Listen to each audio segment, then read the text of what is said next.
Radha has a monthly income of 80,000. She spends 40% of her income on household expense, 20% on entertainment and 20% on education. तो देखिए राधा की जो monthly income है उसको मैं 100% मान लेता हूँ. फिर बोल रहा है कि 40% जो है वो हाउस होल्ड एक्सपेंस पर खर्च किया जाता है.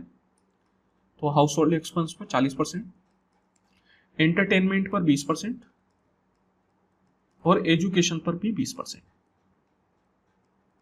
ठीक है. फिर बोल रहा था रिमेनिंग अमाउंट इज सेव, बाकी बच गया जो उसको सेव किया जाता है.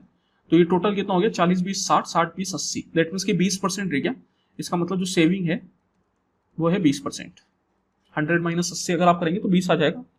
Due to a 20% salary hike her income increases, however her हाउस होल्ड expense also rise by 10%, entertainment cost increase by 12% and education expense remain unchanged. तो देखिए यहाँ पे बोल रहा है कि उसकी सैलरी 20% बढ़ी, तो 100 पे 20% का इंक्रीज करेंगे मतलब 120%. लेकिन इस वजह से उसके हाउस होल्ड एक्सपेंस में 10% का इंक्रीज आया. तो 40 पर अगर आप 10% का इंक्रीज करेंगे तो 40 का 10 होता है 4, मतलब 44%. फिर एंटरटेनमेंट जो है वो 12% बढ़ गया. 20 का 12 अगर आप 12% अगर आप करेंगे तो कितना आ जाएगा 12 दूनी 24, मतलब 2.4%. तो ये आ गया 22.4%.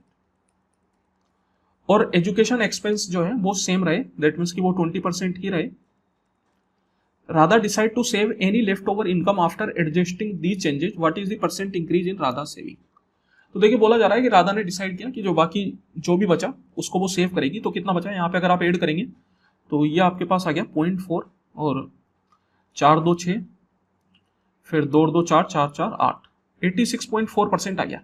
दैट मीन्स कि 120 माइनस 86.4% ये उसकी सेविंग है. तो अगर आप इसको देखेंगे तो ये कितना आ जाएगा आपके पास 120 में से 20 प्लस 13.6, दैट मीन्स 33.6%. इतनी उसकी सेविंग है. तो अपन से पूछा जा रहा है कि उसकी जो सेविंग है उसमें कितने का इंक्रीज हुआ. तो यहाँ पर आप देख सकते हैं कि 20 से बढ़ के उसकी सेविंग 33.6 हो गई. दैट मीन्स कि 13.6 का इंक्रीज है कितने पे 20 पे, मल्टीप्लाई बाय 100%.